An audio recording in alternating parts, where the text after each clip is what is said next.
like Manuel joining us.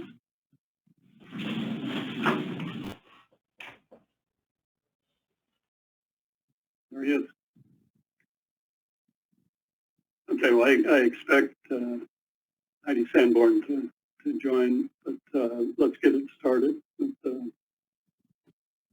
So I think today's goal is to scale the meeting down to 2 hours, and we have a presentation on textiles today, and discussion of some policy recommendations forming up. So start with a roll call. Sarah Toyota. Here. Here. Eric Vatash. Here. Manuel Medrano. I'm here. All right. So I mentioned that Ann Schneider has a conflict with the National Conference of Mayors today. So let's see how that plays out. And I expect Heidi Sanborn to join, but let's get started with agenda item number 2. So do we have any public comments or items not on the agenda? I have, there are 2 public comments that were submitted before the meeting. I just sent them to the committee prior to this meeting. Those are also, for everyone listening, Chair Davis has put them on the Google Drive, and they have been published on the public notice. Chair, would you like me to read the first 150 words of both of those comments? Yes. Well, since we have them written, and please and note that Heidi Sanborn is joining.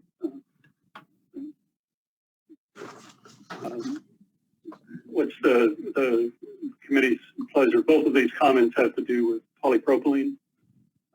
I think the Dylan Thomas's comments were circulated earlier to the full commission, but there were some new comments. I'd like to hear them. Yeah. So, Kay, why don't you read the 150 words on it? Okay, perfect. So from Dylan to Thomas of the Recycling Partnership.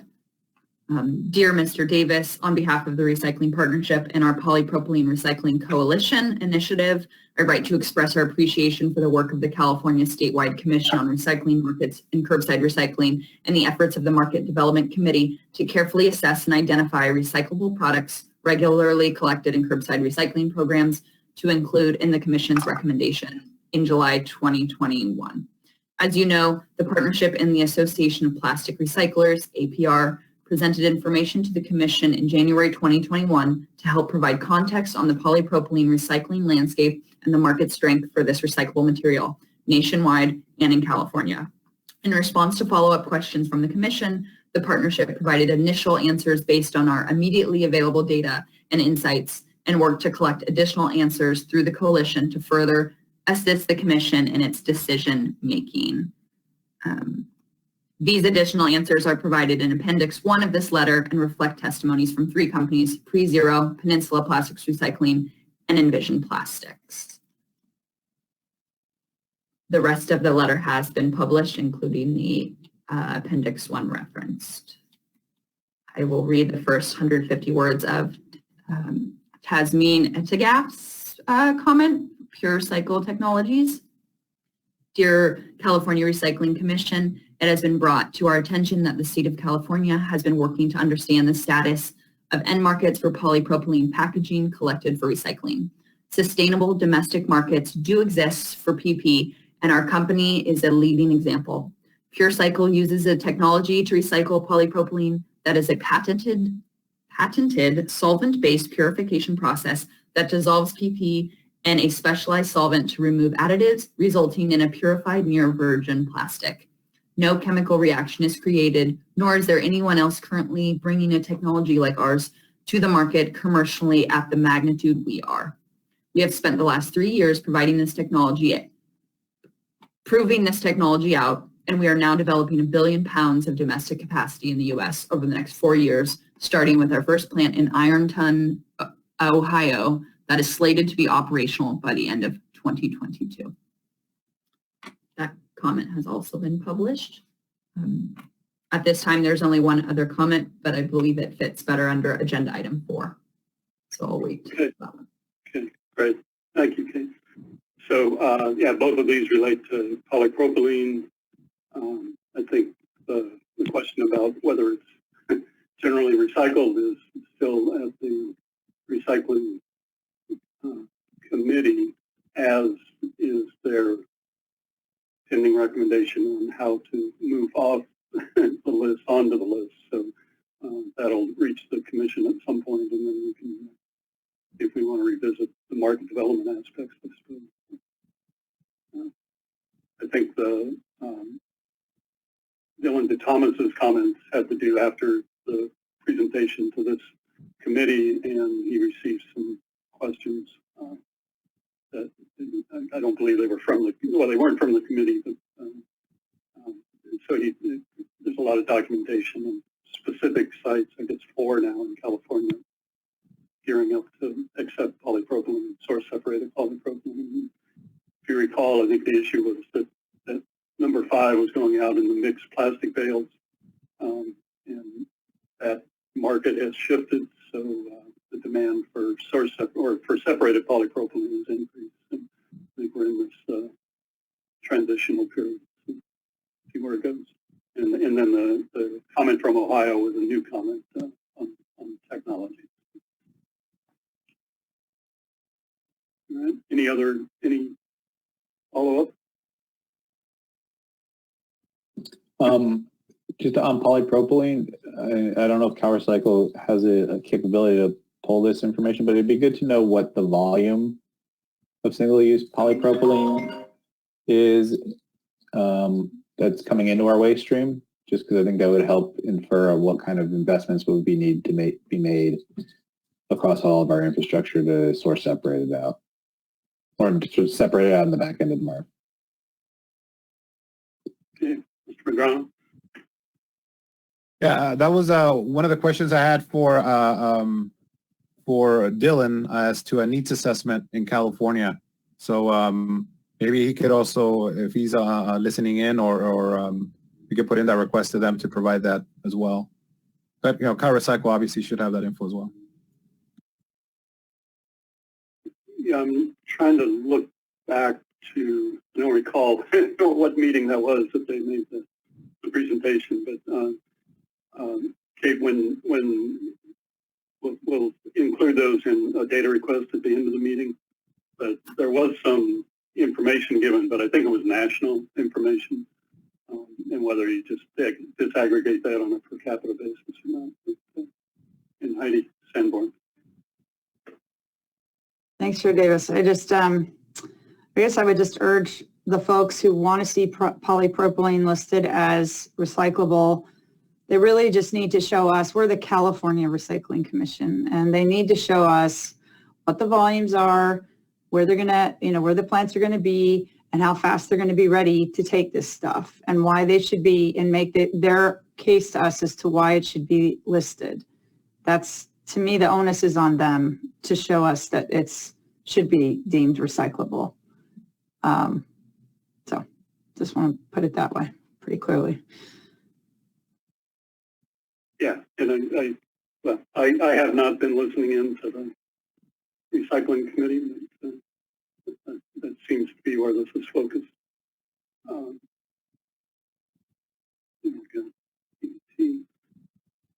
right, okay, so the next agenda item, I think, is meeting notes from our February 22nd meeting. So if you have any suggested revisions, now's the time, or by the end of the meeting. Also, Chair Davis, to note, we did edit the, I believe, February 8th meeting notes and made the change requested at the last meeting to strike the CalRecycle funding note. Okay, so yeah, so those notes were amended.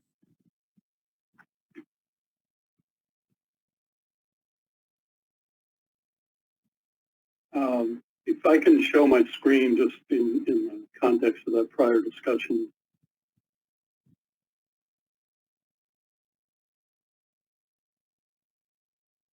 I did find So there is a slide showing rigid plastic packaging in the U.S.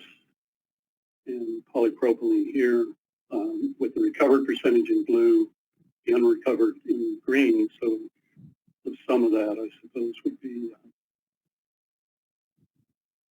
the total generation. So polypropylene looks to be exceed at least the separated HDPE bottles and rigid HDPE. But there's your quantity national. I think one of the, as I recall during our discussion, there wasn't a lot of California specific data. So I think that's yet to be seen.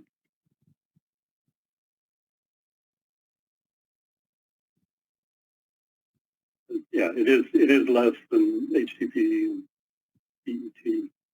But, about 3/4 of both. Okay, so the meeting notes are up for those two meetings. If anybody has comments by the end of the meeting, we can do that. Otherwise, we'll just accept them as presented. There's no need for a motion. And now we're into our priorities and recommendations.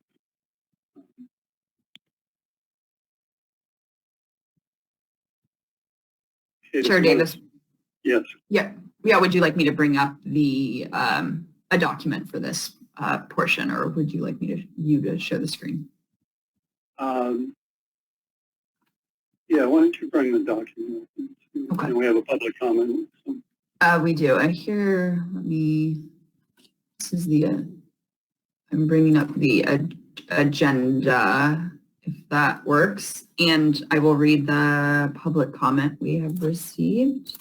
This is from Bob Peoples of CARE about prioritization recommendations. The commission and committees have done an enormous amount of good work. Will the recommendations be summarized in some form of Excel file that ranks them in terms of impact on landfill diversion, GHG reduction impacts, timing of impacts, costs, progress of existing programs, and prioritize for action? Thank you. Well, I think from the commission standpoint, I'm not sure we can address that. I don't know if that's going to be in the final report. The legislation doesn't call for it. I know we've had discussions about the composition of California's disposed waste stream, trying to understand the focus on specific materials like organic materials, C&D materials. But anybody else have a thought about that comment?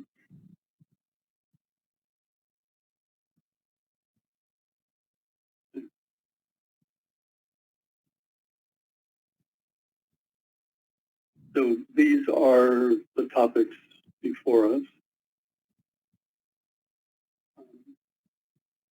And let's just go from the top down. I believe we have some proposed language on number one, although it doesn't relate to any of the 4 items that are on there. So maybe we need to revise the list.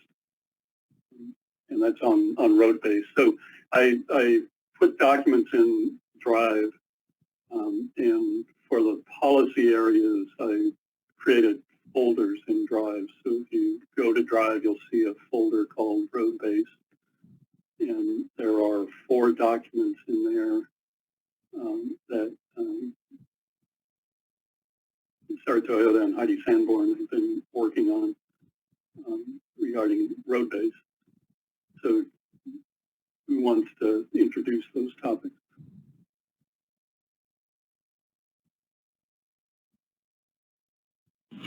Sure. I think it was last meeting, I think it was, or 2 meetings ago, we had Tom Teets with the California Nevada Cement Association come and talk about full depth reclamation in streets. And basically what the technology is when you have to take the street down all the way to the dirt, not just the overlay on the top, but when you have to completely replace the street that you don't need to necessarily take that material, move it to a processing plant, or even landfill it. There are there's equipment that basically pummels the material in place and then puts it back down as the road base without ever moving it, and basically completely recycling it. And it has approval and specifications through Caltrans, the technology does. And it is somewhat used, but it could be much more widely used because, again, it's recycling in place, and then you don't have the greenhouse gas emissions that go along with even moving it to a processing area. So it's a really good focus, I think, right now. And I think it's good for ultimately CalRecycle to kind of look back at technology that we have that is usable and maybe is being used at a certain extent, and expanding on things like that, because the recycling rate has been dropping for quite some time. Maybe it would be a good time for them to look back on what have we got that isn't working or that could work better, rather than how are we just going to keep moving more and more material. So I think this is a good policy recommendation for this time. We So, asked Tom, yeah. I was going to say there is a policy proposal, and so it looks like there we go. Yeah, we asked Tom Teets if he would write this. And so this is the proposal that they did, which I think is fantastic. It's well written, really talks about the benefits. One of the things I spoke with him when I first saw it was that they specifically recommend that this move forward as an executive order.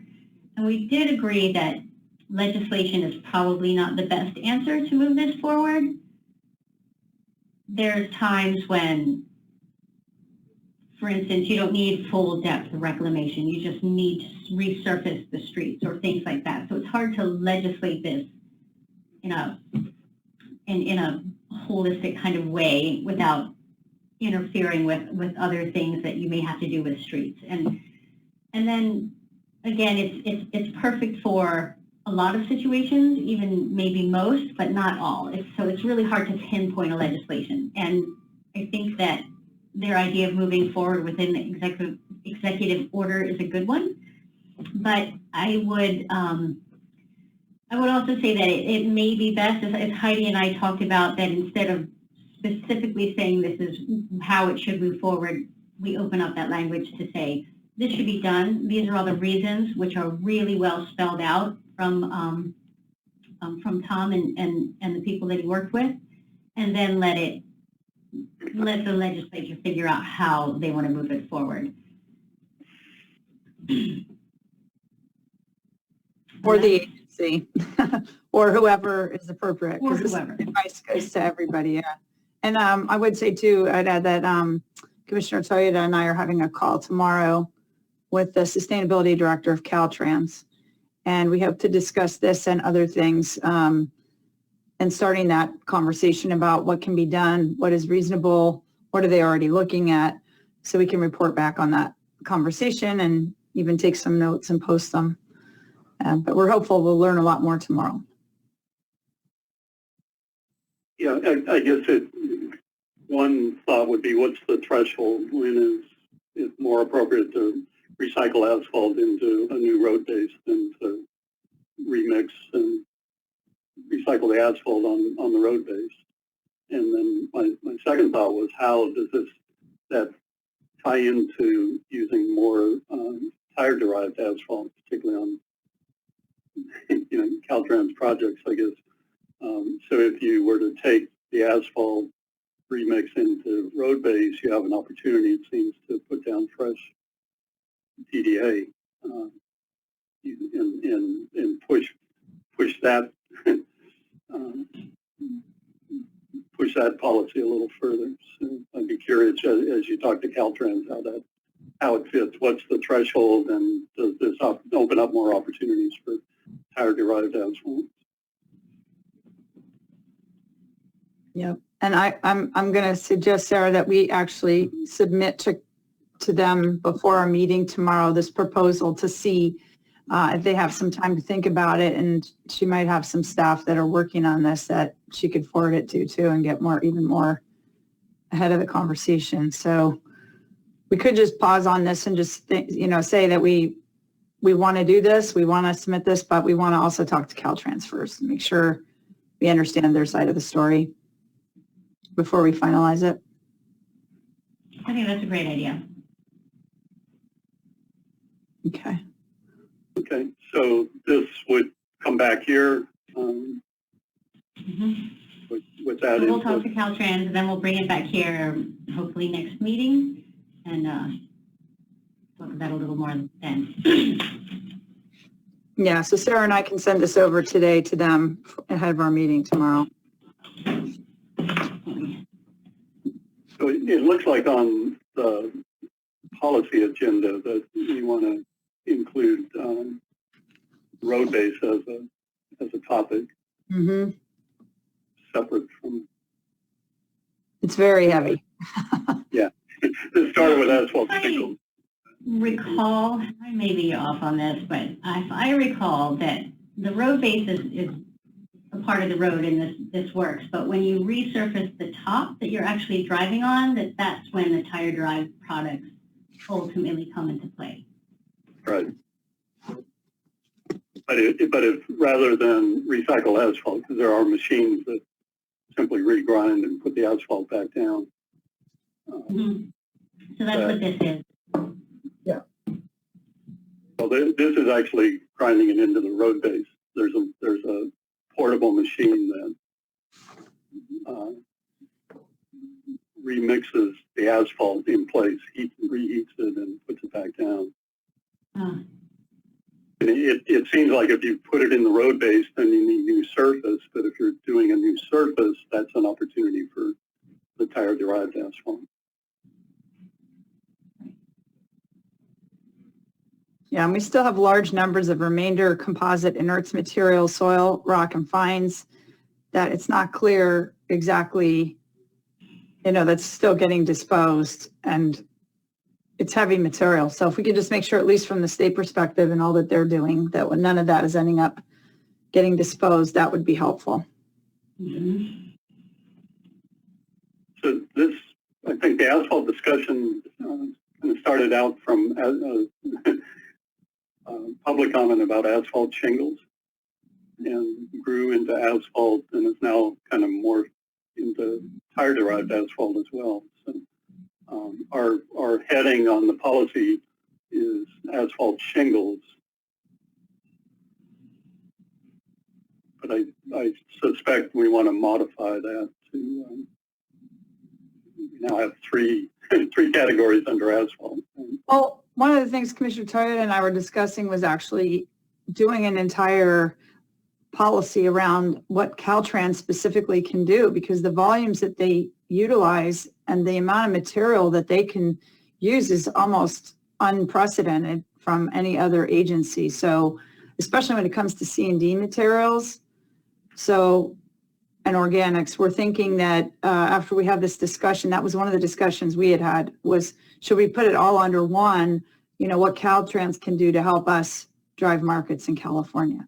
So I look forward to talking to their sustainability director, who I happened to have met last year at a policymakers conference in Yosemite, and we just spoke. She does remember me, and so I'm looking forward to making that connection, because I think it's definitely time. We need Caltrans, and hopefully we can really start beefing up what they buy and use to drive markets in California. Materials. And And I think also for the asphalt shingles, that is kind of what led us into the SABRAC proposal, modifying that a little bit more. So anytime you're ready, we can talk about that as well. Okay. Well, I guess what I'm suggesting is to keep clear on things, that we modify that 1C to say asphalt and then have three subcategories. Road-based shingles and tire-derived. Manuel?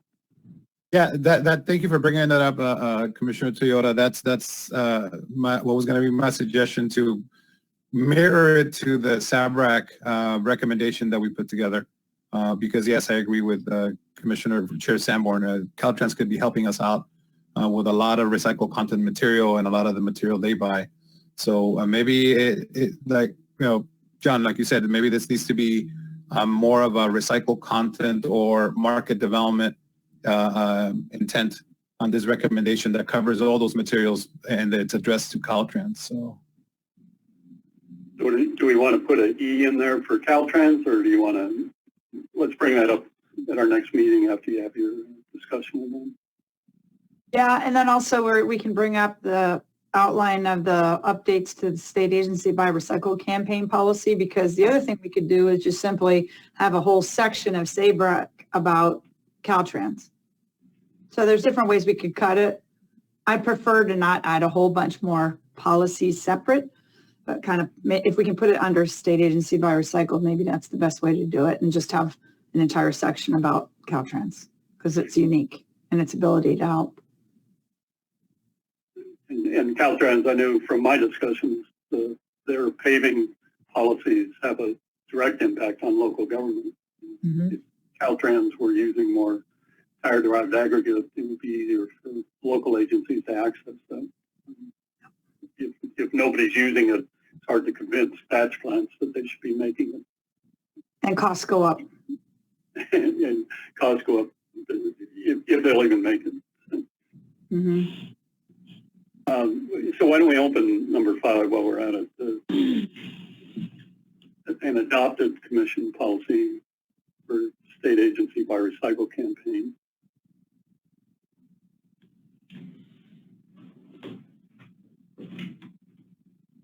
And these are some suggested changes from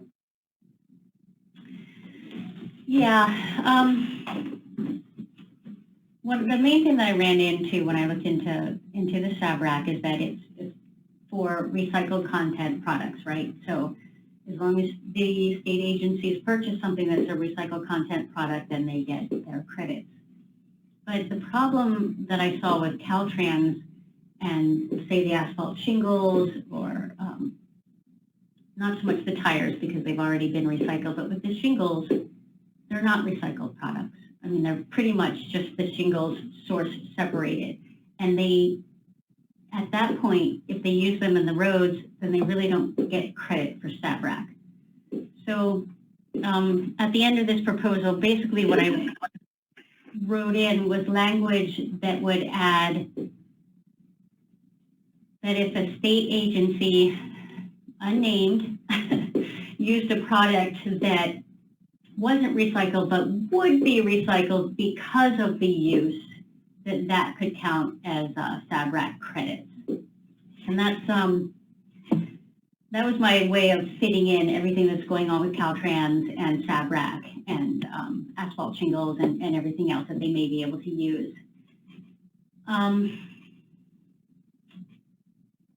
As a result, right, and then I asked that number 11 require state agencies to prioritize investments that incorporate new or expand use of PCRC products, reuse products. Basically, that was, so I opened it up. Here's, you can get credit for using, say, asphalt shingles or something because now you're recycling it. And then I wanted to try to add some language to prioritize looking at those types of things and kind of pushing toward actually doing it. And then the last thing that I added was from a highlight at the top. It was just something that was written in our proposal that CalRecycle needs authority to ask for more detailed reports and so forth. And so I just wrote that in because we had written it at the top just as something to note. But while I was changing it, I added that as a recommendation more specifically. So those are the two things I changed so that you could use, they would get credit for using something that would be recycled or reused and trying to prioritize it, and then just adding the language for having the Caltrans, having that authority for more specific reports. So the issue you're addressing there, and particularly on number 8, I guess initially, is that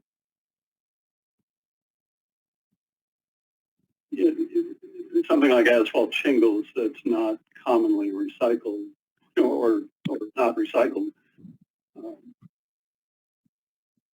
would not meet the threshold for inclusion in the state agency by recycle campaign. But if the It state really was to wouldn't from what initiate I that, read.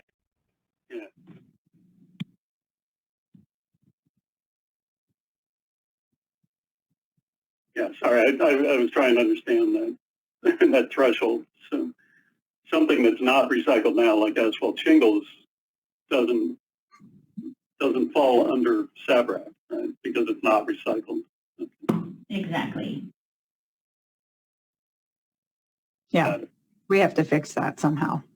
And that, Yeah. that again could be a great topic for discussion with Caltrans tomorrow too. What would be a motivator for them? What would help them reach for higher targets?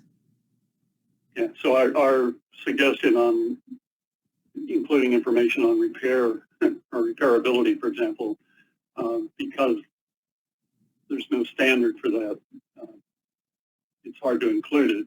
But what we're saying now is that those actions should, by themselves, should become a part of the policy. So,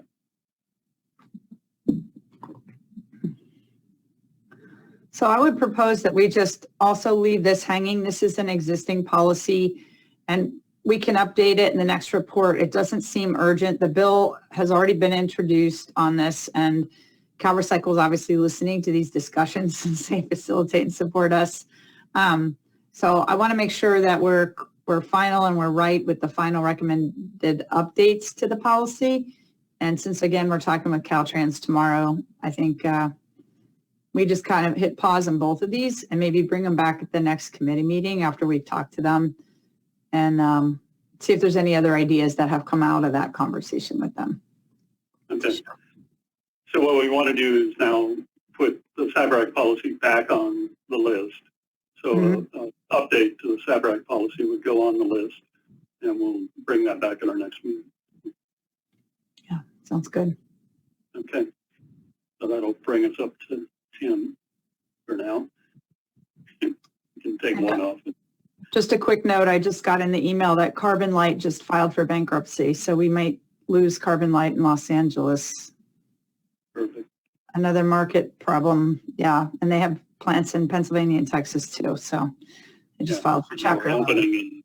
They were opening in the southeast somewhere too. So Mhm. and expanding.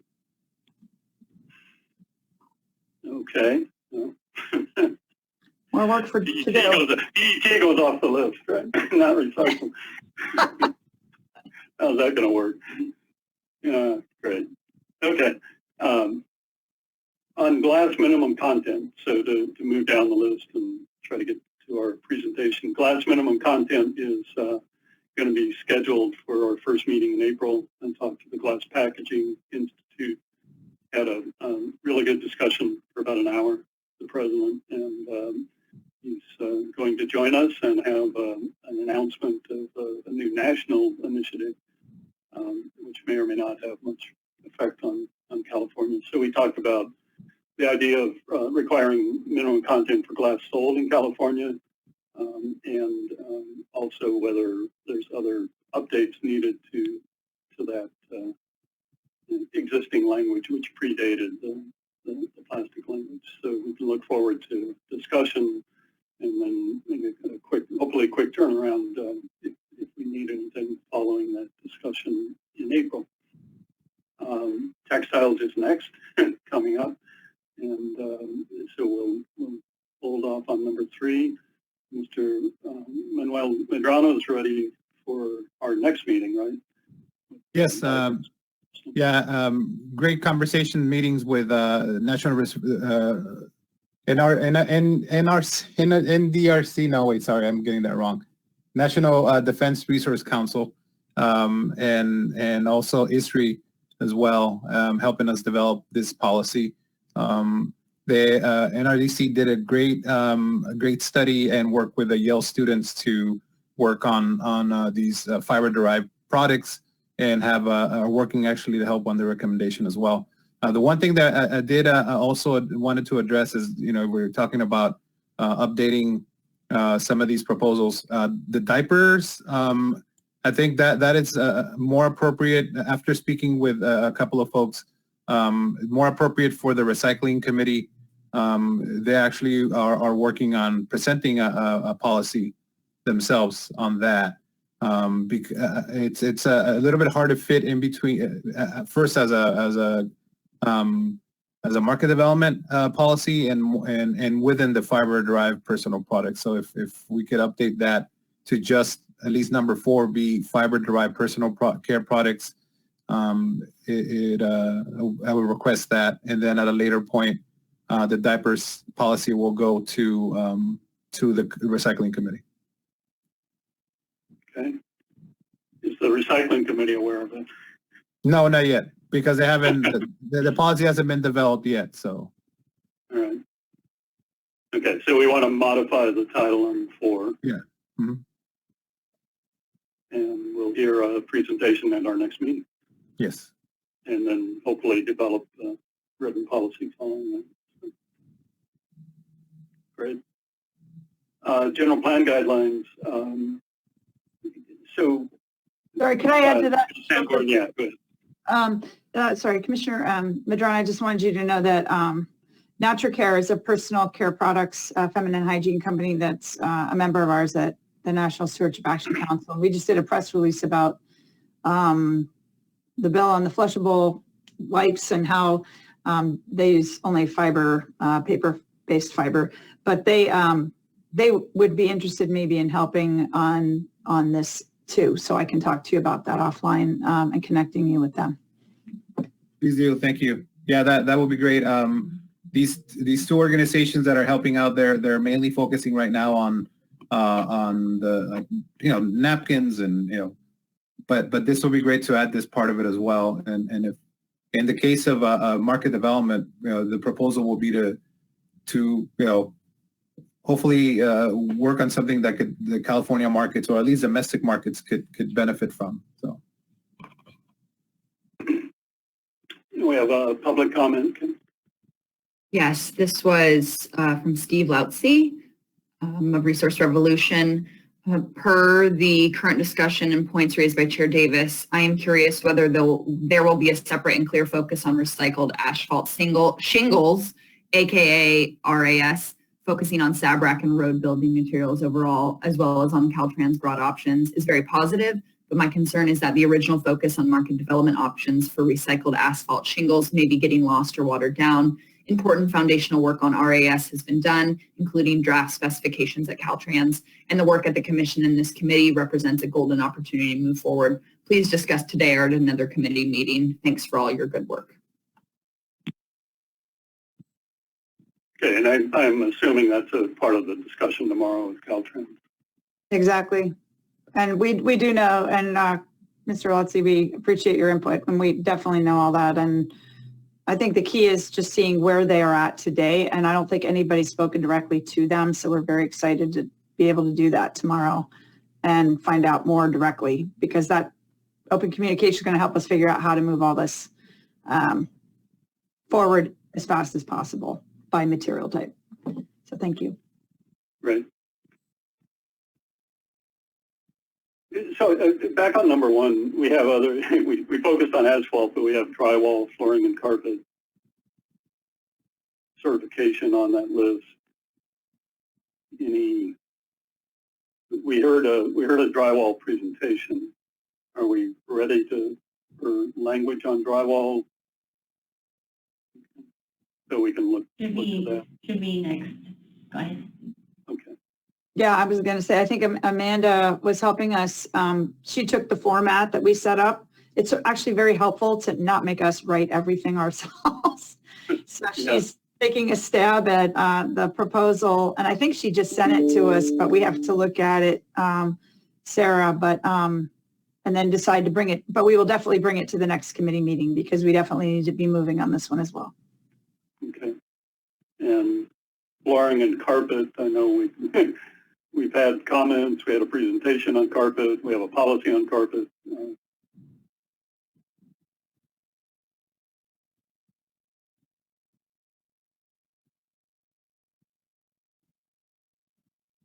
There's, So that's still in progress. Okay, Yeah. in progress. Okay, yeah, there's a lot to digest. a lot more collection. Let's start with that. Yeah, for collection. A lot more collection. Which we tried to address somewhat in the existing policies. Okay, so back down to number 5, general plan guidelines. So Sarah Toyota and I spoke about this one.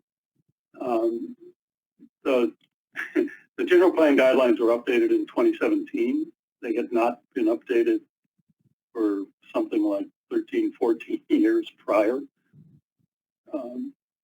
And things move pretty quickly. So, clearly that process and the world don't necessarily stay in tune. For example, in 2017, SB 1383 had just been approved, but there were no regulations. Now we have regulations. So SB 1383 was included as background in the general plan guidelines, but the language specifically about planning for facilities and planning for edible food recovery had not emerged as it now has in the regulations. So if you were to look at the general plan guidelines, you wouldn't necessarily know unless somebody took a deeper dive into 1383 that communities are going to be required to provide capacity for edible food recovery and organics capacity. So I think, that's an example of, I don't know where the policy is, but we're going to need to focus on that. A lot of then there's an appendix that has a set of adopted policies, local policies, and we know there's a lot more out there. So, and then the general plan guidelines point toward the state's ClearPath program for climate. So I think Sarah Toyota and I are going to spend some time looking at ClearPath and then bring back some language. But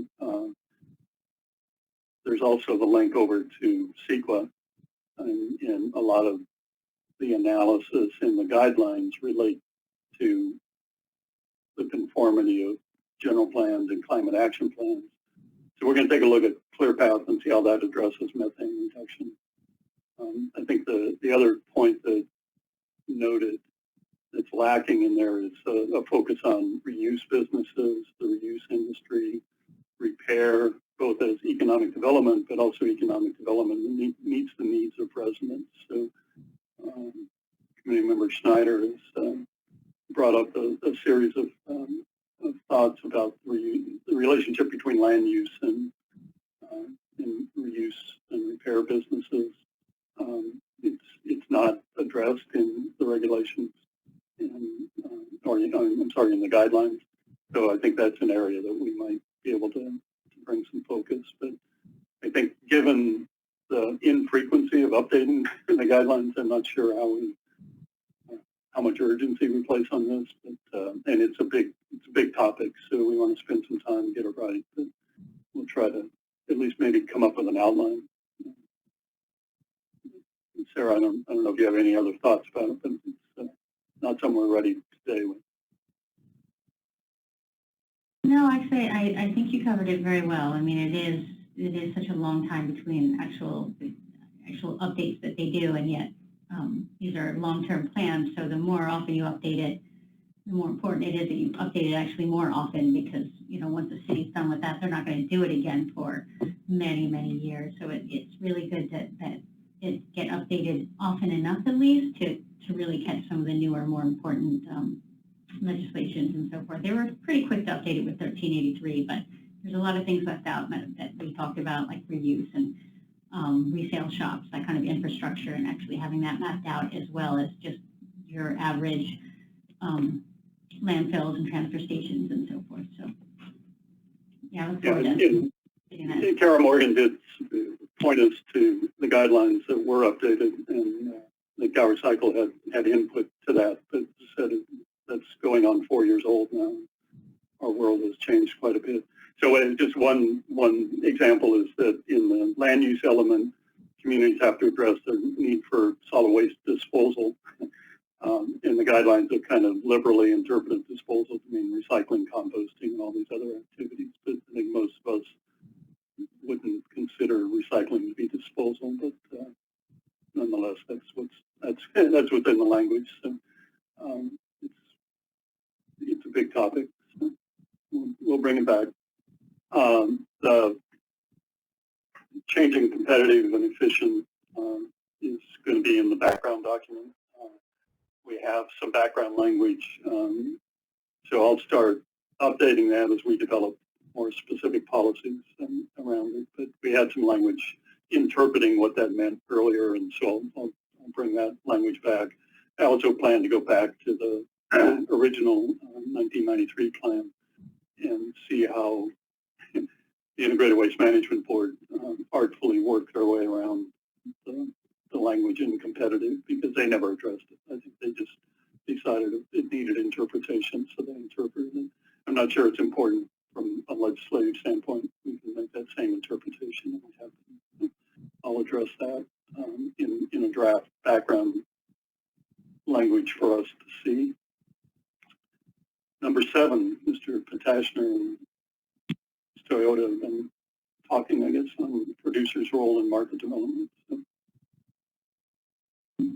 how's that going? Do you want to start, Commissioner Patashner? Sure. Sure. And we had a good conversation last week. We have draft language, but it's not completed yet. I guess we could share just the working draft right now for you to look at. But basically, the concept is an EPR model that really focuses on markets and the cost of recycling, much less so on the collection piece. You know, there's I would say that EPR is happening the policies are being introduced all across the United States right now. But one of the things that these other states are trying to solve for is something that California already has solved for, which is access to the blue bin at the curb.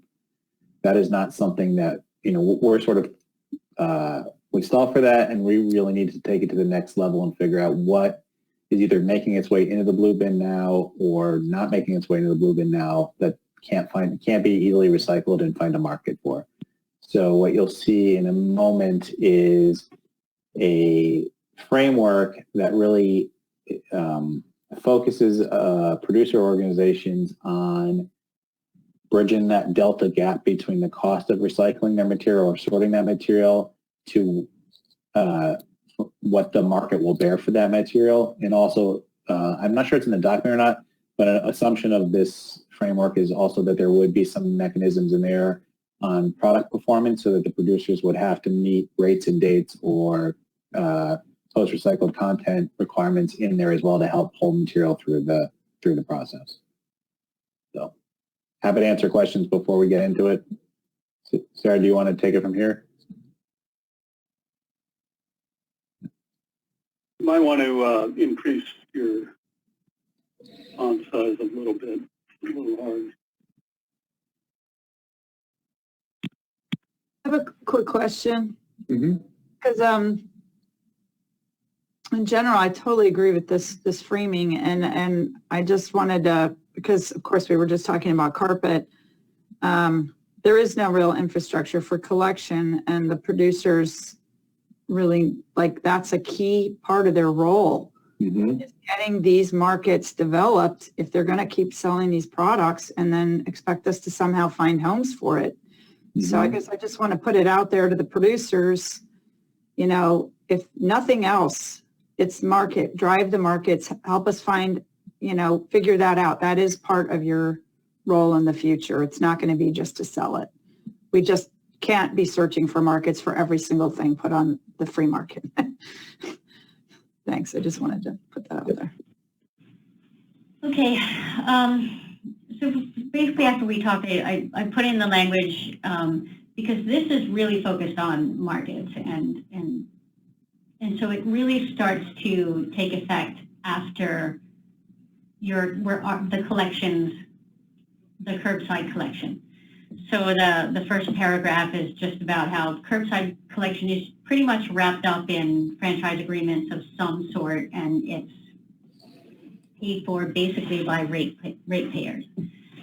It's after that that we really see kind of the issues with the processing and the markets. And so the next paragraph kind of is written that the difference in processing costs versus what the market will bear.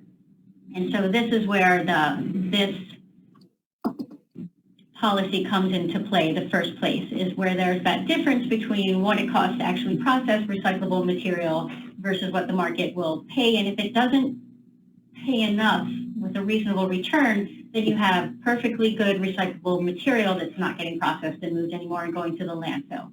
So that's the first part that Eric kind of brought up attention to, that producers should help bridge that gap so that everything that is processable and recyclable can actually do it at a financially in a stable way. So that will help kind of, and then so when markets close and somewhere like China says we're not going to take this anymore, or we need higher contamination or lower contamination levels, then that bridge is constantly grabbed, or that gap is constantly bridged by the producers. So that's the first thing.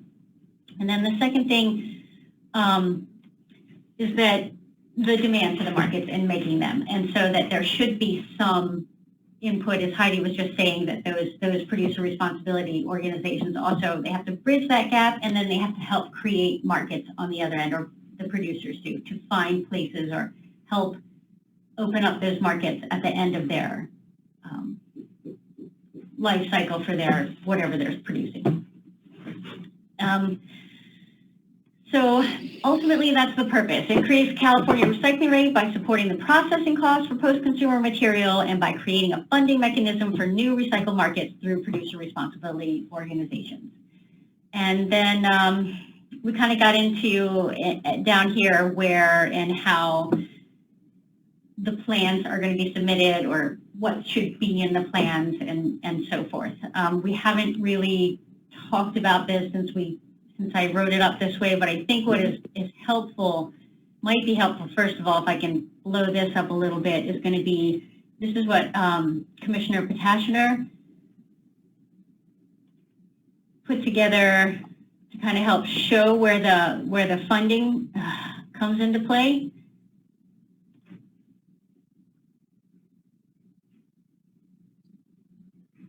It's really high-tech So up there, isn't it? What's the R on the truck for? Yeah. So that's part of this deal too. They all have to be ours. Okay. I missed that. But the basic of the policy that that Commissioner Potashner has kind of been working on is that, bridging that gap and then creating markets, and that this is where the producers ultimately would add funding to. There's some details to be worked out for sure, but that's where we are with this. Yeah, what I would say is this model just pays for outcomes. So the producers would, and this is actually based on part of a mechanism of the bottle bill, which is this is a simplified version of how processing costs are calculated in the bottle bill, which is a survey is done periodically every year or two to understand, maybe we have to do it on a regional basis, to understand the processing cost by material type of what's coming in. We'd also in that survey figure out what the market is willing to bear for the same type of material types. And then at that point, you would have that delta.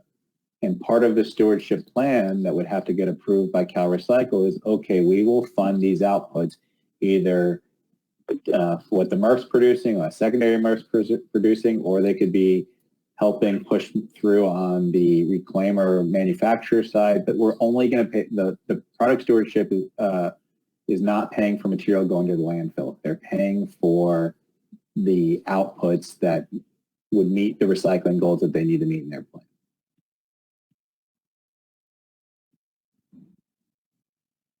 So one first thought, buyback activities, and if prices really reach a reasonable level, I suppose that's a whole nother opportunity here, which usually generates cleaner material, right? Mm-hmm.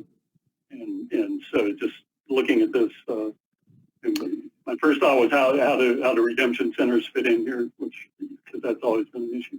Yeah, But well, also by activity. yeah. So, redemption centers, I'm not sure, I guess we could look at if the stewardship organization wants to put some sort of deposit on their material. It could work through that way. I'm hesitant to try to put anything back on the consumer or the ratepayer on the front end at the transaction of purchasing material. So that may be a disconnect for buyback, John. So the pricing, this diagram would set the pricing, and then these other activities would take place Correct. around that pricing. Okay, Yeah. got it. This is a way to pay for infrastructure improvements without having to go back to ratepayers.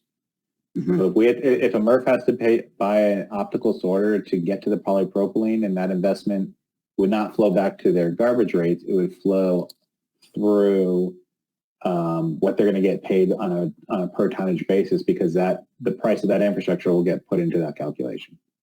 Got it. Heidi, you have your hand. Yeah, I really like this idea for a more advanced infrastructure system, and this will help us develop the infrastructure. So I totally agree with Eric on the issue of you don't want visible fees and deposits if you can avoid them. The retailers don't like them. It causes a lot of admin costs to be added to the system. To me, it's a last-ditch effort to get material back, and it certainly is a good tool for that. But I also don't ever want it used for funding the overall system for failed redemptions, because that becomes an incentive of not to have higher collection rates. So, but I really like this concept. I think it's a great way to approach this. So thank you both for doing that. So I'm mindful of time. We flew over our break, and we have a presentation scheduled. Can we put this in the Google Drive now that it's now been viewed publicly? So if, Yeah, if we can put it in there now. It needs a little more detail work. yeah, no, make sure it's a draft. And maybe I'll suggest from Tara, if you have the ability to do it yourself, maybe remove the Recology logo, just not to make it weird. I thought it was a recycling logo. Oh no, that's a recycling logo. Then we can keep it. Yeah, that's recycling. All right. Also, would our plan be then to upload it to Google, hear it one more time in this committee, and then get it off to the commission by early April, because we are getting into that time crunch to get the report back together? Yeah, I would ask the two people who are working on it if they think we'll be ready next time. Yeah, might be a I couple mean, times we can. Sorry. I was just going to say I might need a couple of rounds at the commission level, which is why I'd like to have that brought earlier to give people time to chew on it. Oh, great. Okay. Yeah. So we don't need the perfect to be in the way. But I think we all need to read it and be prepared to comment at the next meeting. Okay. And we have a public comment.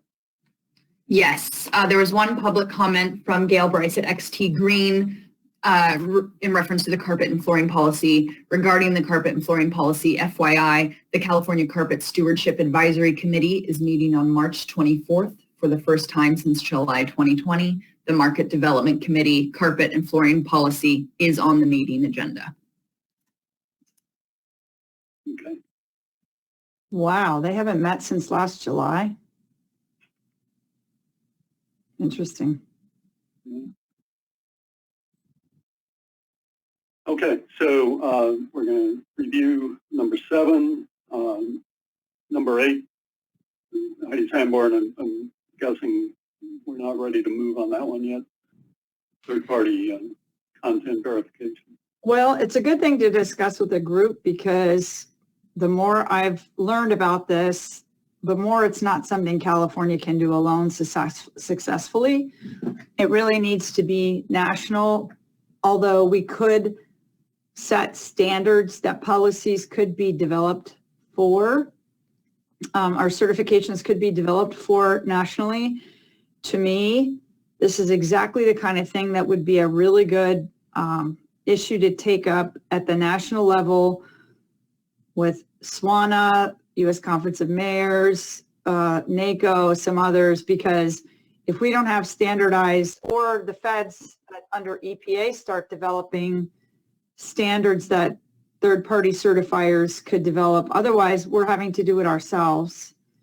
It's a lot of work, and it's, I'm not sure who would do it. I'm not sure right now where the money is, but to me, if we're going to build back better, this is a really good time. Maybe one of the things we do is make a suggestion in the report under market development, that section, John, that we were talking about writing this morning, is broaden it to include the lack of national standards for certifying recycled content for many, many products, and that we would ask that the EPA take this on, because the whole country needs it. Every single state is talking about this.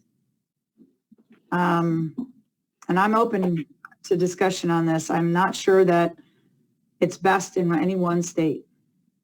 Yeah, and so we can make recommendations to the federal government, I think, under the advice.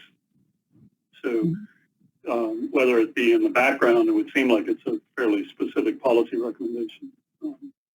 And we could request Cal Recycle give us their thoughts on this, or we invite, invite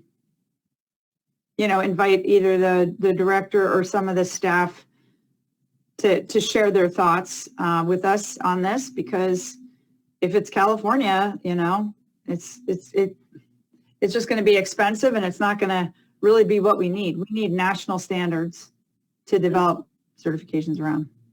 So real quickly, when looking at the glass minimum content, if you recall, glass bottles manufactured in California have a 35% minimum content standard. And the plastic requirement is plastic beverage containers sold in California, and so not necessarily manufactured. So that's a distinction. So there's actually two policies on the books, Heidi, that have that distinction. And how are they going to enforce the plastic bottles sold in California and to meet that standard? I think that goes into effect next year. So I think it's a real issue that's before Cal Recycle right now. I think maybe you and I could be like a little, because we're basically going to be working on that preface for the section anyway, that maybe instead of a separate policy, that this be a discussion in the introduction to this committee work. And we, in the meantime, maybe it's just you and I, Chair, that we email Cal Recycle, ask for updates on this part, and then share our draft language with the committee members on the prep language, the introduction language to our policies for the next report, because this is a national problem. Okay. And if this, yeah, if the carbon light Right. plays out in the worst way, it becomes a bigger problem. Well, it goes to I think the policy we just discussed with Commissioner Potashner and Toyota about getting the industry help before these companies go bankrupt and we have no market. Why where are the producers of the product that are going to allow these recyclers to go down like this? I don't understand. Yeah, and if right now the pricing is set to virgin plastic, which is tied to the price of oil, yeah, that's a disconnect. So okay, well let's get to our presentation. Commissioner Snyder's not here, so Mr. Medrano. Just wanted to suggest that I know there's a two-commissioner group working on extractive industry and how to get them involved and and stewardship. And so perhaps that's also somebody to talk to about how do the producer's role on market development happens. So they might be doing some work that it's parallel to what we're doing in this committee. One part that was that I think needs to happen, and it might be a nexus between the organics committee and this committee, but it's definitely something that could help the markets, is making it easier for organic waste facilities to site in our state, because of what we have, heading in front of us with SB 1383. And I'd like to suggest that, similar to the programmatic EIR that was created for anaerobic digestion facilities, we need one for composting facilities. So I'd like to, hate to add more work to myself, but it might be a proposal that we might add on here, and I could work with a couple of folks to develop this. Again, it might be something that the Organics Committee might be already working on, or perhaps hasn't, or is somewhat going that way. So it might be a good nexus between both of us. So if we're okay with the group, and I know we're running out of time here, but I think that's a 10th proposal perhaps that we could add, and developing that policy shouldn't be too hard. So we want to add a number 10. Is it in conjunction with the organics? It could be. I'm not aware if they're working on that, so I wanted to just caveat it that way, so we could add it on here. And if they're working on something like that, then we could just kind of join efforts. But if not, that's something that would help markets and in our state. So we could ask the chair of the organics committee. Yeah. Is he here? He's right next to you. So we actually have a meeting tomorrow, Commissioner Mandrano, on a 1383 update from Cal Recycle and local government. I think League of Cities is going to represent local government on where we are in the pipeline with infrastructure, particularly compost facilities.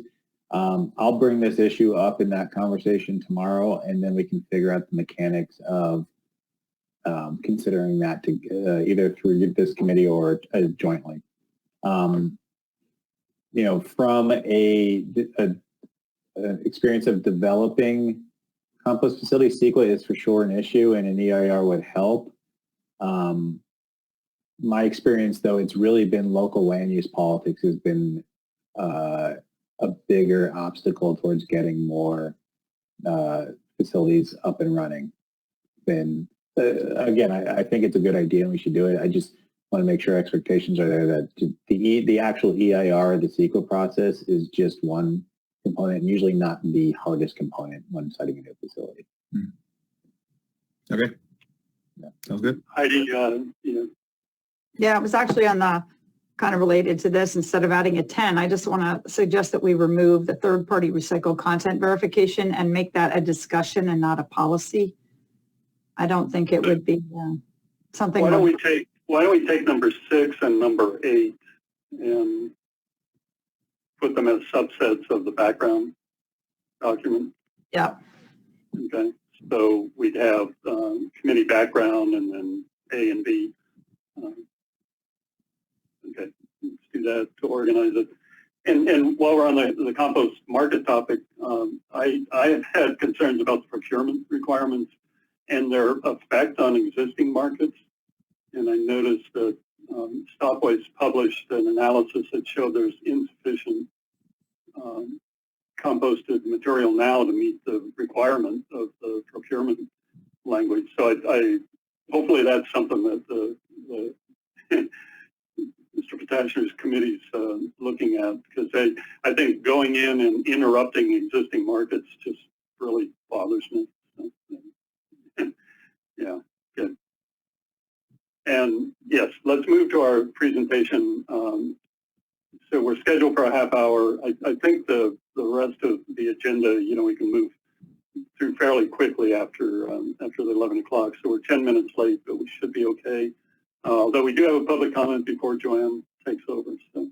Yes, and this is a perfect segue comment. So this is from Connie Ulasowicz at CBU Productions. In the city of San Francisco, 4/5% of waste is textile waste. No standards are in place to address this need. Textile and clothing are thrown out before they have reached their end. This is truly a waste when there is a market for these products, not just to recycle, but to be mended and reworn. Looking forward to Ms. Brash's presentation. I'm not going to try to top that. So Joanne, it's yours. Thank you very much. I'm going to go ahead and share my screen if everyone can confirm if you see it. Yes. Wonderful. Thank you, everyone, for the invitation. I'm really excited to be here and to present to the Committee on Markets. My name is Dr. Joanne Brash. I have a PhD in textile economics. For 14 years, I was researching, and for 11 of those years, lecturing at UC Davis in the Department of Textiles. I've done lectures in Shanghai and Sac State. And a lot of my research has been in kind of these markets of reusable and disposable textiles. And as I was hired to CPSC, in this wonderful world of waste, definitely got more involved in extended producer responsibility. But also like to know that I attended almost every commission and committee meetings.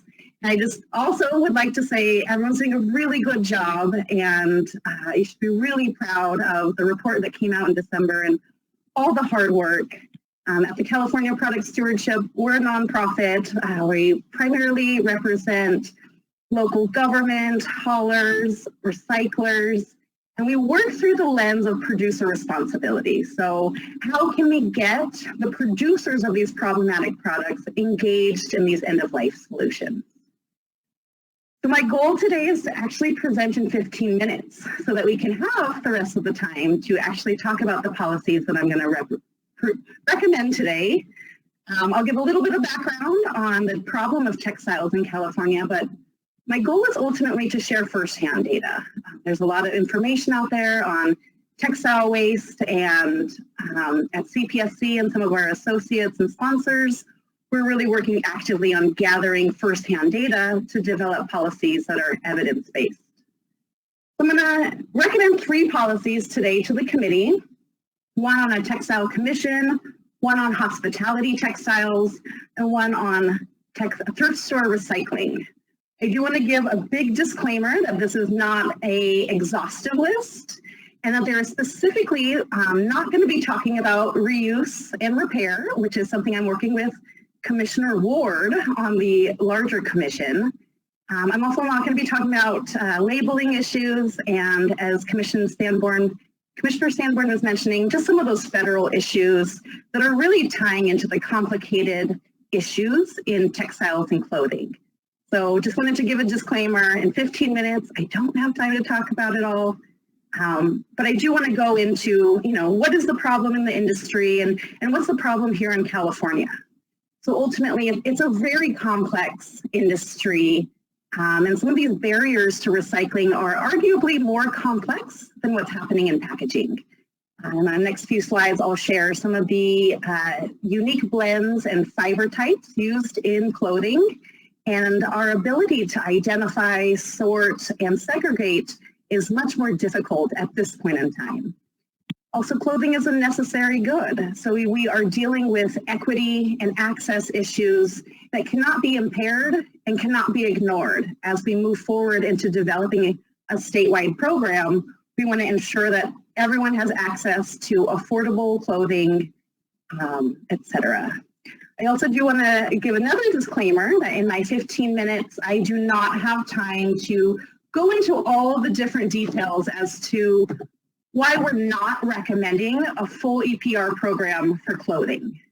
Traditionally, EPR has its own unique characteristics, and at the CPSC, we're trying to avoid certain problematic issues that could be closely tied with a traditional EPR program, meaning we don't want to create material monopolies, we don't want to deter brands from reuse, repair, and unfair access to these materials.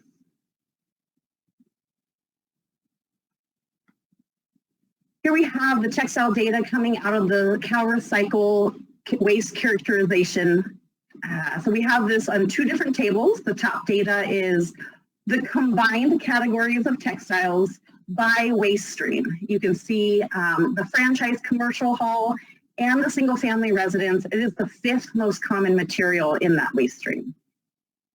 This year, in this particular characterization, CalRecycle has separated the textiles into 3 categories: organics, synthetics, and accessories, shoes, purses, belts.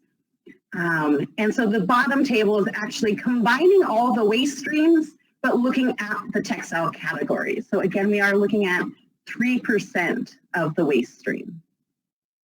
In October 2020, CPSC did a post-consumer study in San Francisco where we characterized the garments that are not being sold at the thrift stores, but are not currently going to landfill. So these are pre-baled and shipped to secondary markets. The reason we wanted to study this particular waste stream and not the waste stream is we wanted to see the usability and how can we encourage the highest and best use. So what we found as we, 2 days, a staff of 10, we found that over 90% of the garments were sellable as is, with little to no modifications needed in order to be put back on a retail floor. We also found that only 55% were deemed recyclable, but we measured recyclability with only one criteria, which was primary fiber type.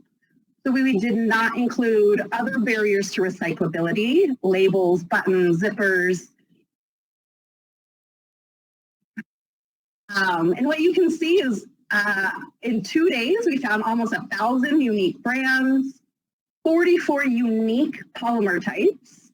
A lot of people in the industry say there's only 10, but this is human data collection. So there were 44 unique labels, unique fibers listed on the labels. This include branded fibers, generic fibers. Sometimes it's just written as metallic, things like that. So again, very hard to make accurate recommendations for recycling when we can't even identify what the materials are. 275 unique blends, often upwards of 5 or more polymers per blended fabric. Here we have it broken down by category. So again, we're looking at within the categories of tops, bottoms, undergarments, what are some of the unique characteristics within those categories that could be exemplified for recycling. So again, we were only looking at primary fiber as the criteria for recyclability. We found that tops with shirts were the most common garment type, but bottoms and undergarments were the most recyclable garment types. Bottoms did tend to be the most sellable as is. And looking at the slowest category to recycle or to characterize was outerwear. So one reason this metric is important is because we want to know what does it take to get these thrift stores to increase their sorting capabilities, to characterize the garments for these end markets. And we're looking at about 65 cents a garment is what it took to actually sort and characterize these garments. I'm going to go straight into my policy recommendations to the commission. I'm going to start with 3. And I think once we get through the 3, I have them on a slide, and I'm happy to go between the different recommendations for the discussion. The first recommendation is to actually create a textile commission similar to what the commission is happening right now with the statewide commission. I know that this recommendation has been made to the governor by way of the Economic Development Task Force. This recommendation was given in the context of an executive order asking to CalRecycle or some other agency to create this textile commission specifically to look at the job potential for driving a circular economy for textiles in California. I think it's important that this commission echoes that request, but adds very specific recommendations from what we've learned through plastics and what some of the discussions that's already been happening on the commission that should not go ignored by any sort of industry group taking on this particular textiles issue. some of the very specific recommendations I would like this commission, textile commission, to take on, obviously looking at quick wins, job development, and scaling for impact would be really important, as a lot of the recycling technologies for textiles are not readily available. But there are other things that I think the industry needs to talk about, and I think these were very lacking in the document that I saw recommending the commission specifically. I think funding should be discussed, and specifically funding the very expensive pre-processing that needs to happen. We have to cut the buttons, we have to remove the labels, you have to separate the blends a lot of times, and this is at this point, even if the technologies for recycling were readily available, these pre-processes are very expensive and right now underfunded. Additionally, toxics and chemicals, something that was missing from the report to the governor, and again, a very important impediment to recycling, if not addressed. Additionally, labeling standards. I know this is a hot topic on a lot of product types.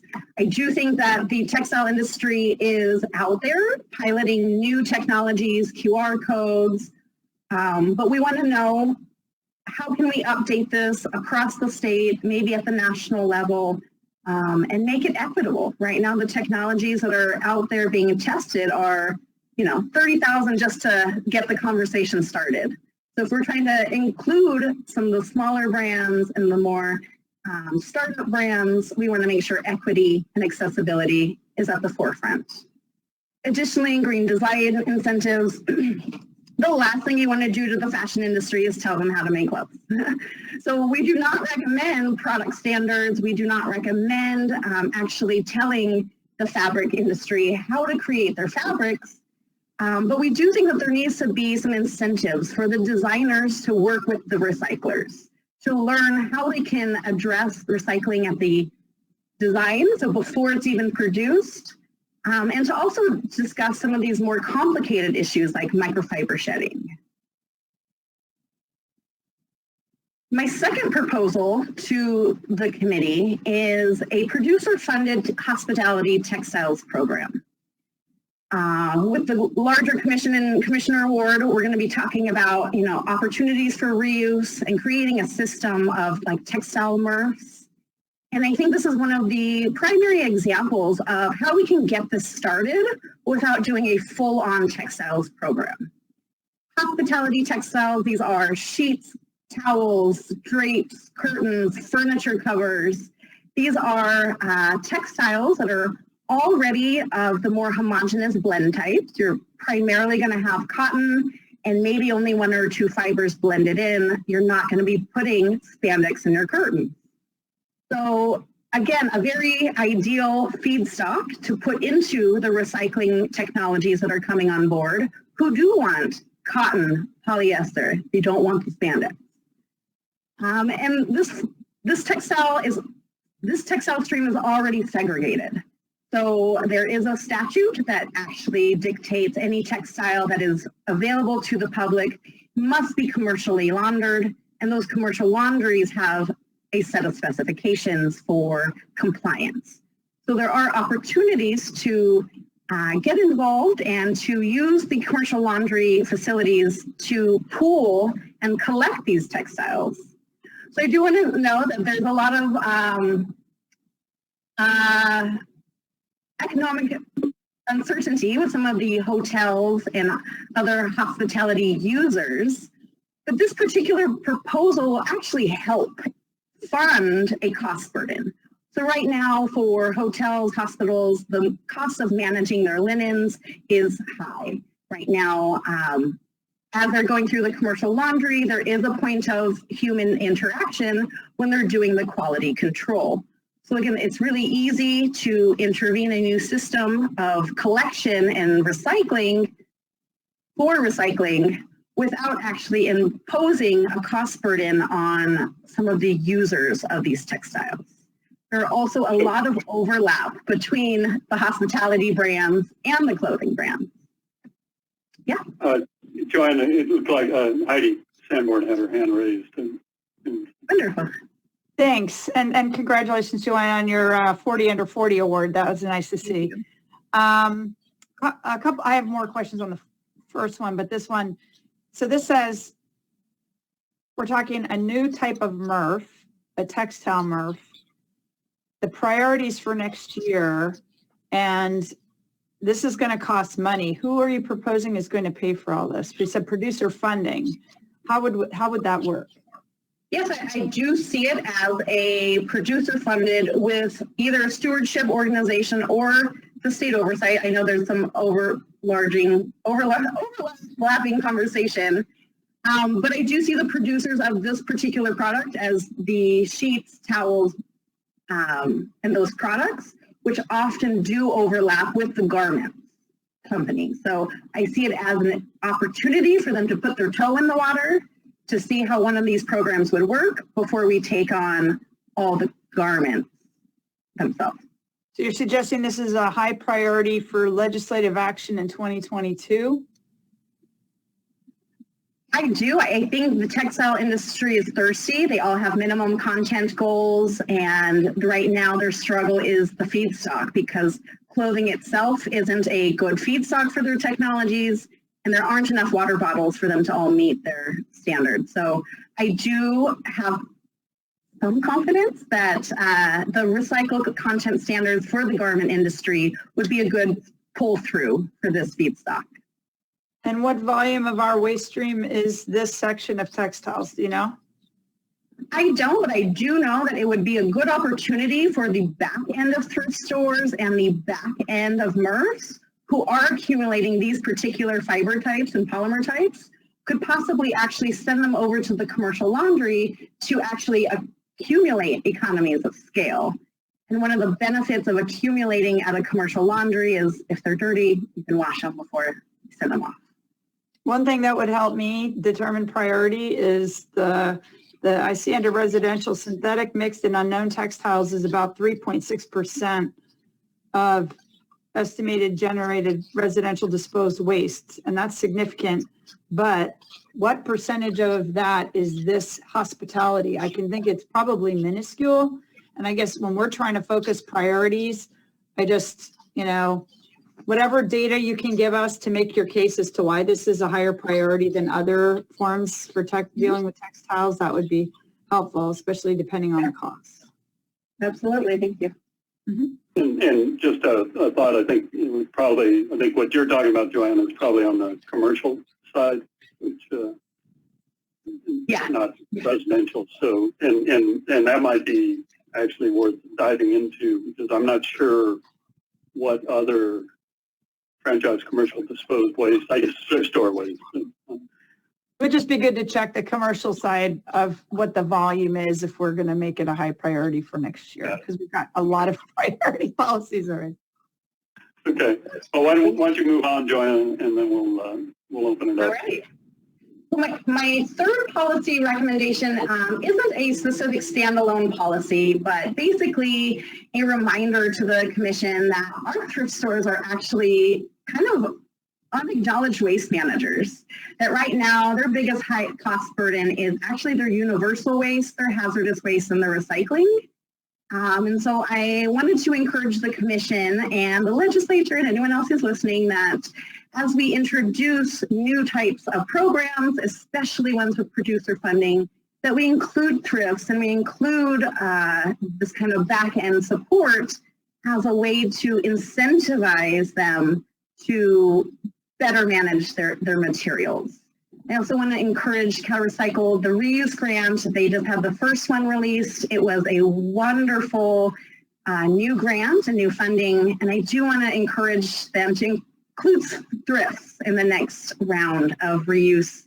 I know particularly the sorting technologies and the job potential for sorting for these new streams are costly. So if the brands can start supporting reuse and repair, there would be more incentives to actually sort for more material streams, because right now it's pretty much waste, recycling, baled clothes. So again, if we want to sort for highest and best use, we have to give them incentives. And right now in the short term, if we can help them with batteries, e-waste, and plastic, there'd be more funding available to invest in textiles. And I have this little asterisk, and it's all red because I am working on the larger reuse and repair policy recommendation, which I do think is a more holistic approach to dealing with these clothing. All right.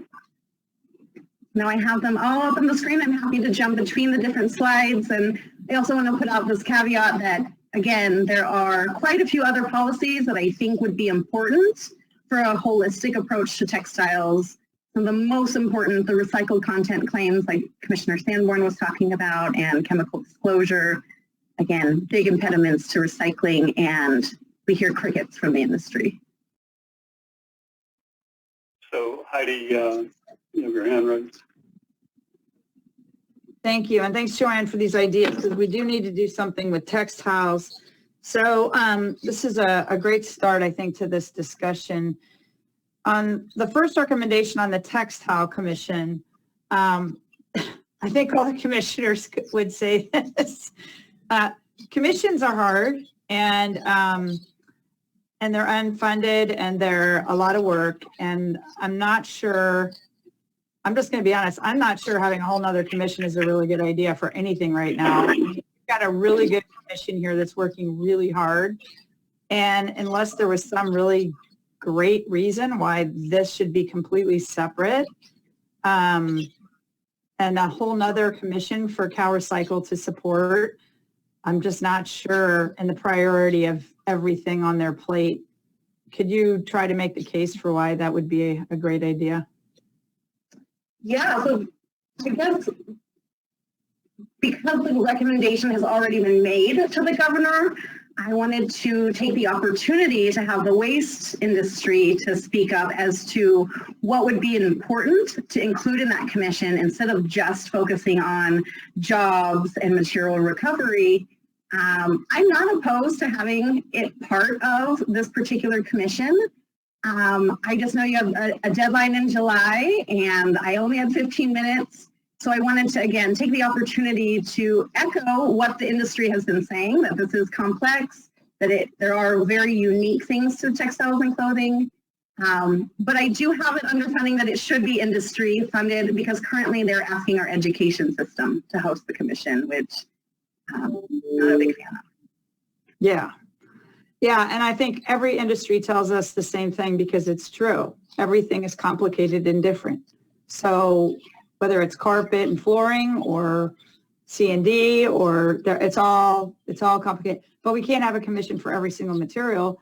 And in the big picture, we have to get the diversion and the markets developed for the big ticket stuff. So I guess that's just the first comment on that one. And then something real quick is that, it is a multi-billion-dollar company, and some of these companies are here in California. So again, we want to give them a driver's seat to drive a circular economy. And I think it needs to be, the commission would be very, very specific on garments. So, well, I would encourage all those people that are here to give us good policy suggestions, and work with you on that, because we can process them right through here and get them into the July report. And that's why we put up the format too, and to me, the number one thing is source reduction and truth in labeling. The commission's been talking about that over and over, making waste prevention first, and labeling, and truth in labeling, because that sets up the whole system. And as your study showed, there was 250 different types of fiber. That's insane. There is no sorting facility that can be efficient with that kind of amount of material sorts. So to me, the whole industry needs to go back and relook at what they're putting on the market and how they're labeling it, because I don't see how we're going to have any sort of efficiency and cost effectiveness in a system with that many types of fiber coming at us and that much time, 2+ minutes to sort every piece of clothing. I love these ideas, by the way, on the thrift store, in the reuse grants, and getting more, I did not know they were excluded. Is that true? Were they excluded from the reuse grants? I don't know if they were necessarily excluded. I think the first round was more focused on foodwear. But as the first one, I don't know if everyone was as prepared to apply. Well, There were definitely priorities on the reuse grants, and repair was specifically excluded. we could make recommendations to Cal Recycle on the priorities for all the grants. And to me, waste prevention, we hear the same thing on the organic side from the food waste people, that repurpose, making sure food gets to people first and then the animals, that those groups shouldn't be just all volunteers and trying to do their best and scraping money together. If we want them to work, and the repair centers for electronics, we really should be investing in them. And we haven't been.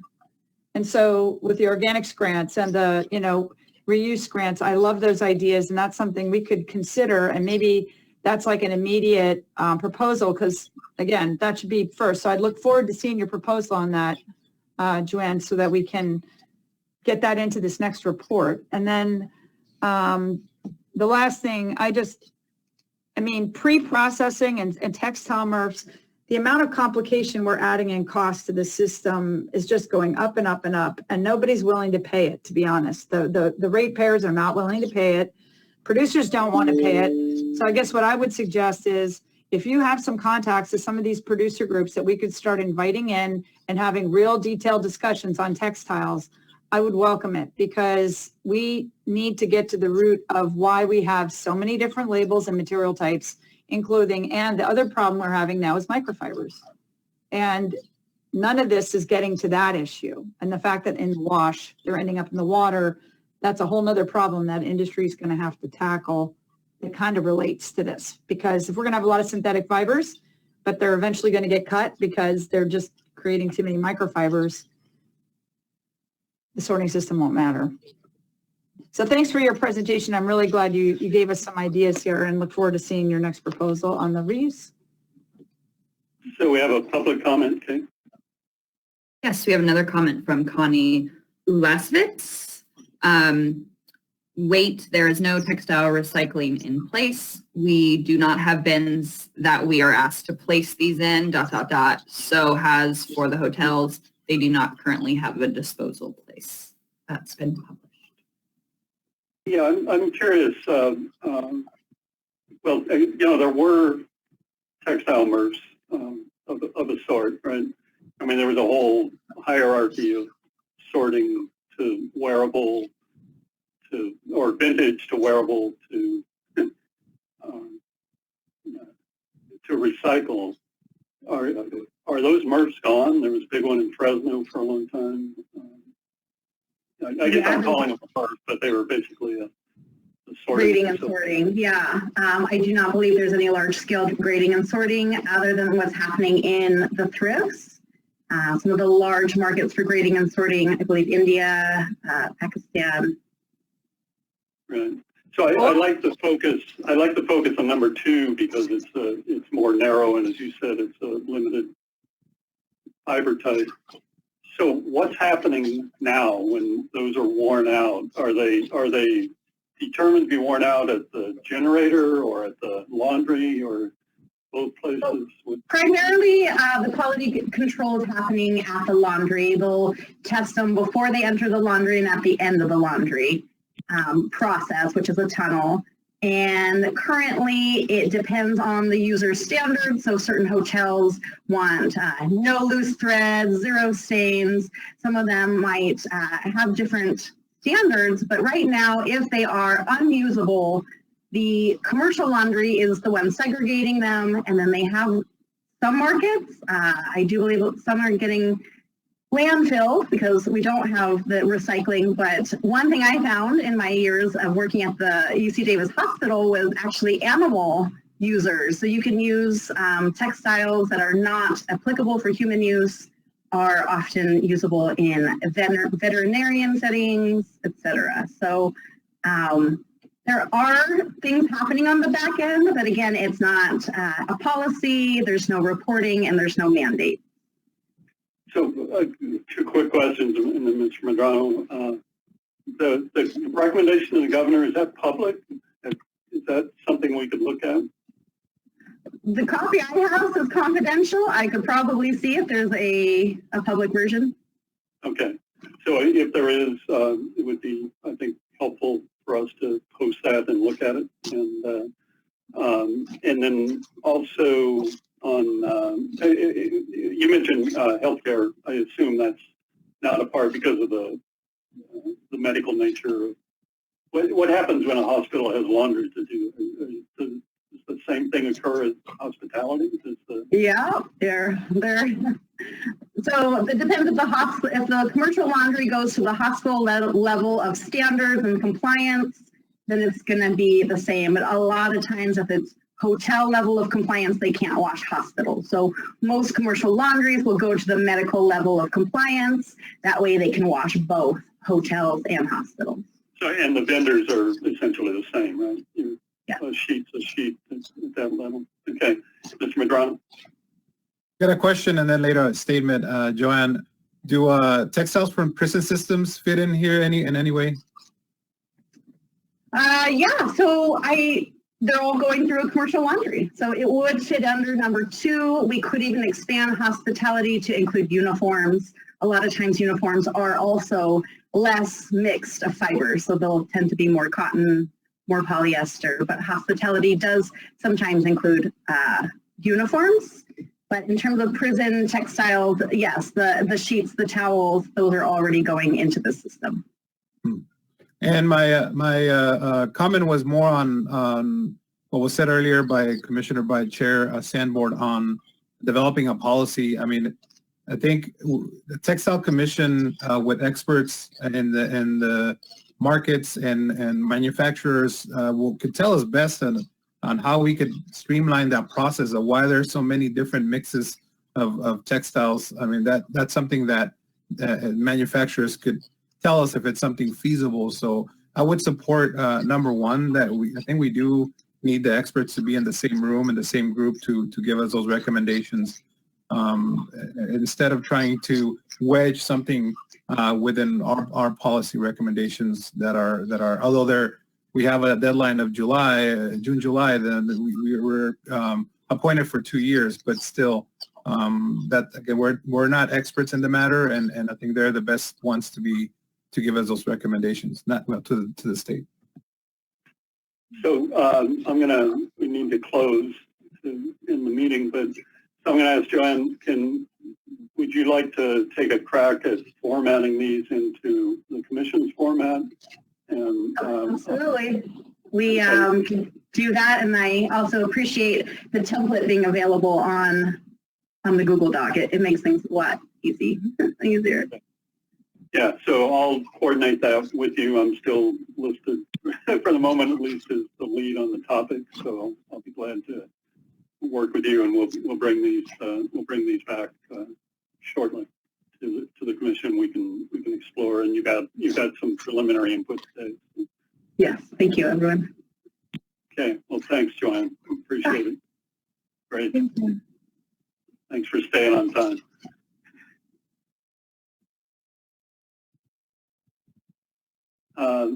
So all the previous public comments are rolled into a document on Google Drive. We had some today.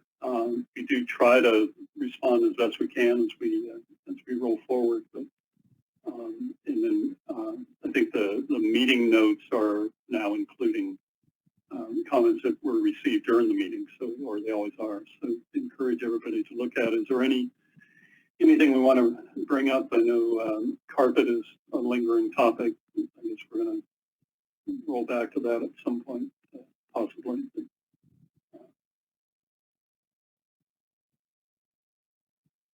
Yeah. If not, I mean, we should, but, clearly we just keep getting comments from CARE that they're doing it all. It's all happening. But the collections just aren't there. And to me, I would look at like Commissioner Potashner and others that are in the collection side. Are you getting the incentives and support you need to collect? It just feels like we've got a big missed opportunity here with facilities that can't get material. And we can update that policy. But it doesn't seem like it's working. They keep saying it is, and it doesn't seem like it is. Yeah, in my involvement, I've always taken the approach that they know what they need to collect given their yield to reach their goal, and then you just work backwards to that collection standpoint. If you aren't collecting enough material, you're not going to reach the goal. So it's not a. Commissioner, is there not fun. anything, yeah, sorry, didn't mean to cut you off, but is there anything that, do you feel like all your facilities are collecting carpet and you've got a good outlet for all your carpet? I mean, we have a bunker where if somebody brings us carpet, we can put it in the bunker and then somebody can come pick it up. But are we going to go collect it at the curb when the existing stewardship system does not pay, cover that payment, or Right, doesn't cover our labor costs? So we'd be Right. losing money by doing it. And so I think our recommendation, I'll go back and double check, but I'm pretty sure we said they've got to incentivize collections and give the haulers some funding to do this. And until that happens, I don't see this program working right and getting more carpet. Okay, well, let's pick that up again. We had a presentation in our last meeting. There were some recommendations from Eric Nelson. I think we need to focus on the carpet issue and not the broader performance of the program. I know people would like us to look at the successes. It's a program that had to start from zero virtually and build up a network. So, but I think at least at this point, our focus is really getting sufficient collection to feed the yield, to get the material to meet and exceed the goals. Okay, let's go to number 7. There's no other. Oh, we have a comment. Okay. Yes, we have one comment from Peter Mui. It was on textiles. There are many fabric and textile related items beyond garments, such as luggage, tents, pop-up canopies, etc. That's been published. Yeah, I don't know how extensive the statewide waste characterization where luggage becomes a textile. Yeah, it's things that are sewn together.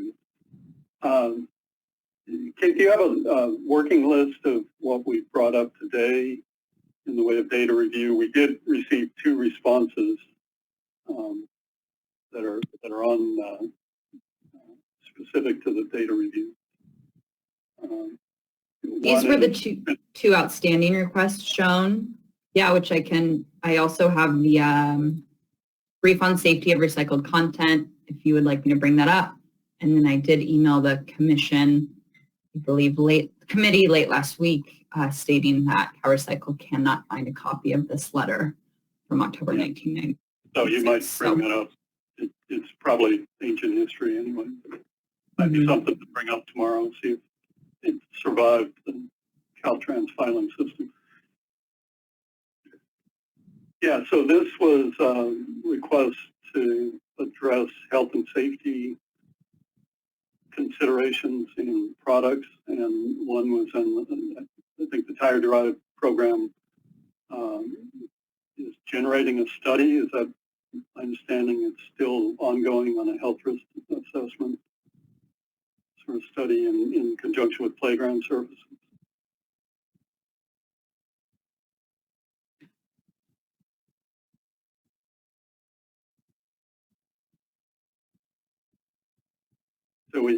Sorry, was that a question for me, John? Yeah, I'm trying to recall what I'm trying to recall what the bottom line of the. There were a number of topics addressed. Maybe in this. Yeah, if you just scroll down a little bit. Oh, sure, certainly. Yeah, this had a variety of topics, and I did put this on the drive. Keep going. This is also on the public notice for this meeting, CalRecycle. Oh, okay, and it's in the notice now. Yeah, so the study, keep going. Legislature addressed this study. Here we go. Should be completed by July 31st, 2021. Good example of what happens when we rely on legislation, right? So this actually began in 2014. And so it's going to, from that point, 7 years to get to the study. I'm sure it's complex, and I'm sure there's a lot of interested parties in it, but studies don't always get the quickest solution, if there will be a solution. So anyway, that one's coming.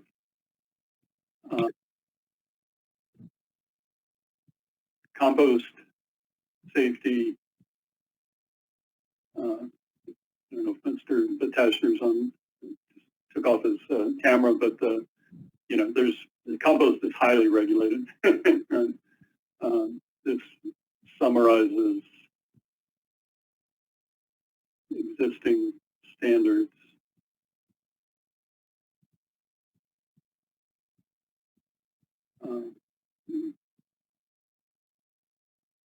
Pesticide.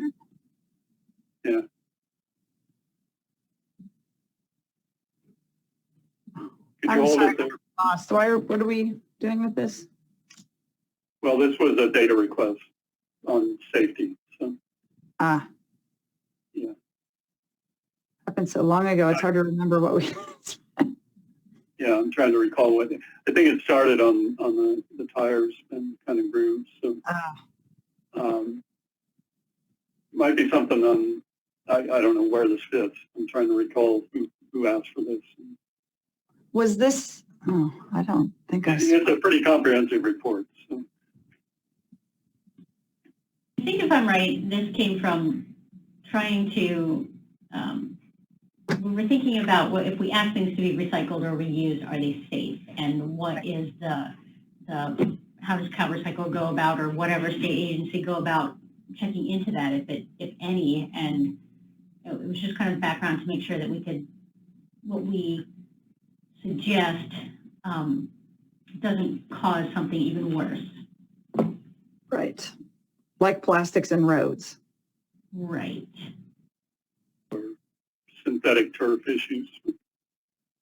Which just popped up in the microplastics workshop at the legislature last week too, that those are shedding microplastics. Well, I guess let's take a look at this one, because somebody put a lot of effort into pulling this together, and I think it's important how it fits on the market development aspects and precautionary principle. Maybe it's an avenue and see. I would think that these sorts of approaches would be kind of automatic, but I'm wrong. So, yeah, how do we address it? So, okay, so this was a pretty thorough response. I was impressed with the extent of it. But I think Chair Davis. Yes. Oh, sorry, I just, before we leave this agenda item, I know there was perhaps a new polypropylene request from earlier in the meeting for a data request we discussed early on today. Yeah, so we get to our outstanding data requests next. There are no more outstanding data requests. No, from the meeting, what we talked Okay, about go ahead. Yeah. earlier. So new requests, next agenda item.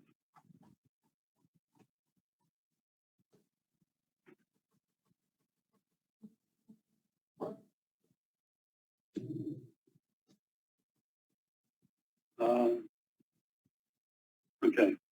Well, there were some requests, I think, made earlier in the meeting. One had to do with polypropylene volume. I think Mr. Batashner, and see if we have more specific California data on that.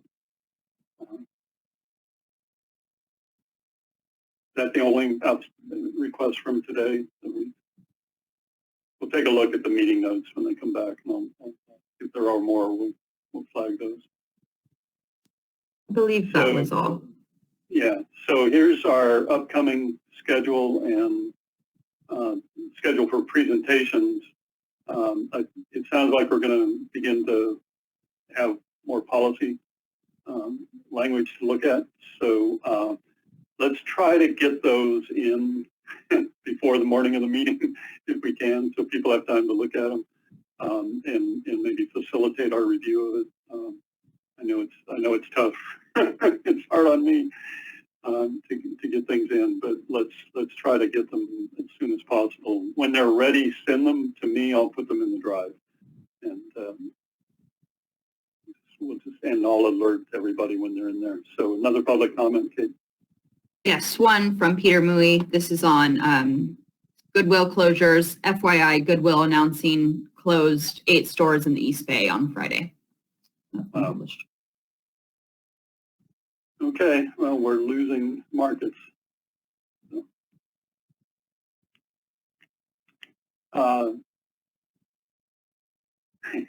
got a lot of work ahead. So, yeah, let's try to get our policies in. I was hoping that at some point we can go to one meeting a month or as needed, but I think it's going to be after June probably before we see that happen. So. All right. Anything else anybody want to bring up? Chair Davis, just to briefly revisit, so the data request on polypropylene, I wrote earlier in the meeting, the request was volume of single-use polypropylene coming into the waste stream. Do you think that would accurately capture that data request? Or, Sounds like it. great. And that's the only one that you noted, okay. Yes, I will check with Lana, but I believe that's all we heard. All right. So let's get policies in, and we'll see some new ones from today, and await some newer ones on April 12th. Oh, Heidi, April 12th, we've got third-party recycled content verification as a placeholder for April. Do you want me to take that off the list? Or we can I think revisit? it would be good for you and I to develop draft language for the report and present there to the rest of the committee members. Okay. But as far as the presentation, we don't know. So we'll just, yeah, we don't know. Okay. Great. All right, everybody. Get on with your day. Good week. Thank you, Chair Davis. Good to see everybody. Okay. Thanks, Cal Recycle. Bye-bye. See